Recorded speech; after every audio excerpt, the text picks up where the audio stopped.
2월 1일 주일날 생명의 말씀과 함께하는 가정예배를 시작합니다.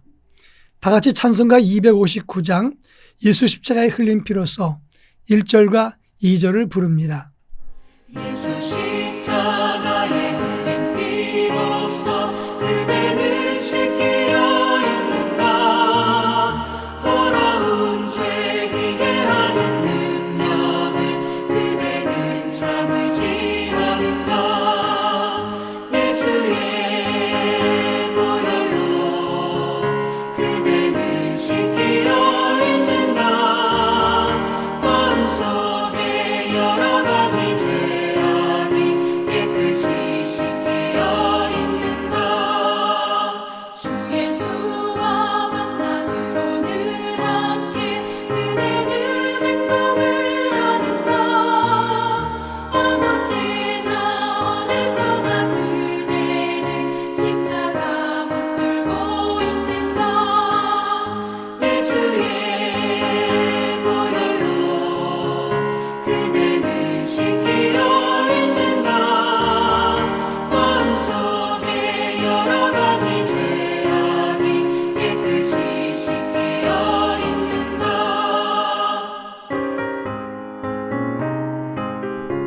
이 시간 우리에게 주시는 하나님 말씀은 고린도전서 1장 18절로 25절 말씀입니다.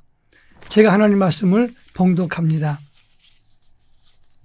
십자가의 도가 멸망하는 자들에게는 미련한 것이요 구원을 받는 우리에게는 하나님의 능력이라. 기록된 바 내가 지혜 있는 자들의 지혜를 멸하고 총명한 자들의 총명을 폐하리라 하였으니 지혜 있는 자가 어디 있느냐, 선비가 어디 있느냐, 이 세대의 변론가가 어디 있느냐. 하나님께서 이 세상의 지혜를 미련하게 하신 것이 아니냐. 하나님의 지혜에 있어서는 이 세상이 자기 지혜로 하나님을 알지 못하므로 하나님께서 전대에 미련한 것으로 믿는 자들을 구원하시기를 기뻐하셨도다. 유대인은 표적을 구하고 헬라인은 지혜를 찾으나 우리는 십자가에 못 박힌 그리스도 예수를 전하니 유대인에게는 거리끼는 것이요 이방인에게는 미련한 것이로되 오직 부르심을 받은 자들에게는 유대인이나 헬라인이나 그리스도는 하나님의 능력이요 하나님의 지혜니라. 하나님의 어리석음이 사람보다 지혜롭고 하나님의 약하심이 사람보다 강하니라. 아멘. 고린도 교회는 사도 바울이 2차 전도여행 때 세운 교회입니다. 그리스 그 당시 지중해 연안의 도시 중에 고린도는 우상의 중심지였고 음란과 풍요와 방탕의 도시였습니다. 그때 바울이 그곳에 들어가서 복음을 전하고 교회를 세우게 되었던 것입니다. 어느 곳이든 교회가 세워진 다음에 복음의 역사가 활발해지면 이 세상 문화나 종교가 교회에 침투하지 못했습니다. 그러나 반대로 교회가 영적인 힘을 잃고 생명력이 없어지면 이 세상의 문화와 세상 방식이 교회에 침투해서 교회가 쇠퇴해졌다는 것입니다. 고린도 교회도 마찬가지였습니다. 바울이 고린도에서 목회할 적에는 이 세상 문화가 교회에 침투하지 못했습니다마는 그러나 반대로 바울이 그 교회를 떠났을 때 온갖 문제들이 수면 위로 떠오르게 되었다는 것입니다. 그중에 첫 번째 문제가 파벌 싸움이었습니다. 우리는 바울파다. 바울이 교회를 세웠기 때문에 바울 정신을 이어간다. 두 번째가 아볼로파입니다. 지금 현재 우리의 목회자는 아볼로이기 때문에 아볼로를 중심으로 모여야 된다. 그런가 하면 세 번째는 교회의 수장은 베드로니까 우리는 기바파다. 베드로파라고 주장한 사람이 있었습니다. 바울, 아볼로, 그리고 베드로 다 아니고 우리는 예수파다. 그리고 예수파당을 지은 사람도 있었습니다. 이들은 서로 교회 안에서 갈등을 했는데 이 문제를 지적하면서 바울은 깨우치면서 뭐라고 말했냐면 하나님의 지혜와 십자가의 도를 가지고 말씀으로 권면했다는 것입니다.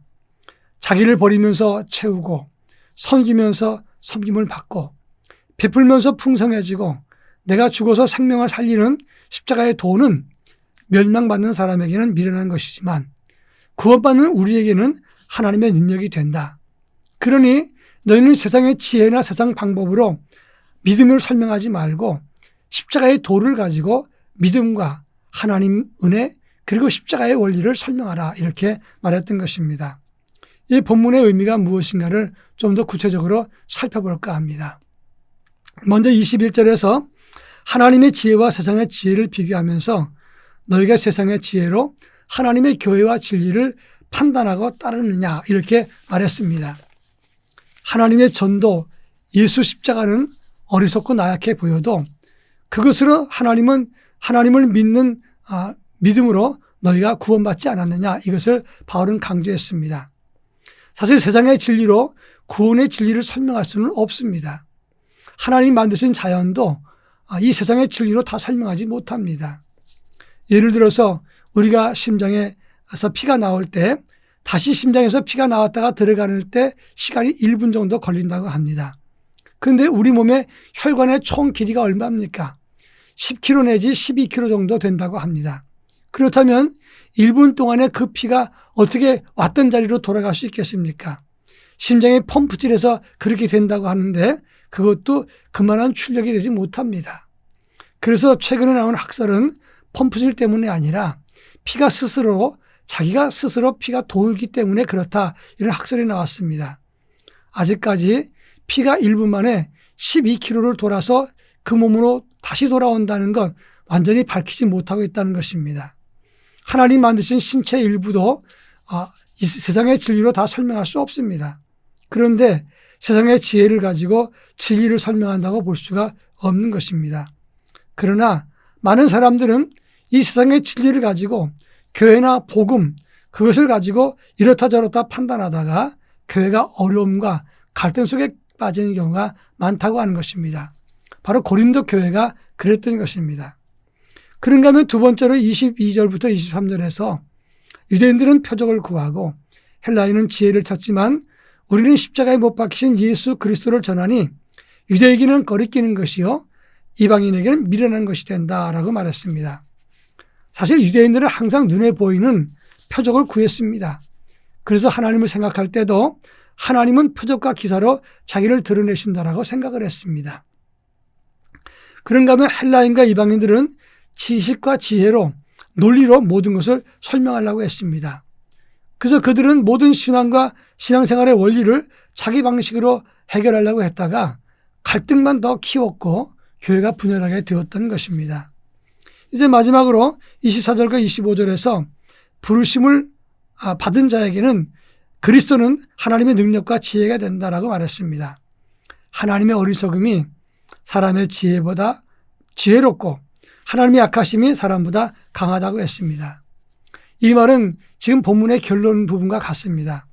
그러니 너희는 자기 생각이나 문화나 철학이나 논리나 종교 방식으로 하나님과 예수 십자가를 설명하지 말고 오직 십자가에 달리셔서 죽으신 예수 그리스도 그분이 모든 문제의 해결자로 삼으라 이렇게 말하고 있는 것입니다. 자기를 비우시고 섬기신 예수 그리스도 이 복음으로 예수라면 어떻게 생각하실까 그 말씀을 질문하면서 믿음을 실천할 때 우리는 갈등 문제나 교회의 문제를 해결할 수 있는 것이고 이 세상의 문제도 해결할 수 있게 된다고 하는 것입니다. 바라기는 십자가의 능력과 복음의 비밀을 가지고 이 세상의 문제를 풀어가는 하나님의 거룩한 자녀가 되기를 바랍니다. 다 같이 기도하겠습니다.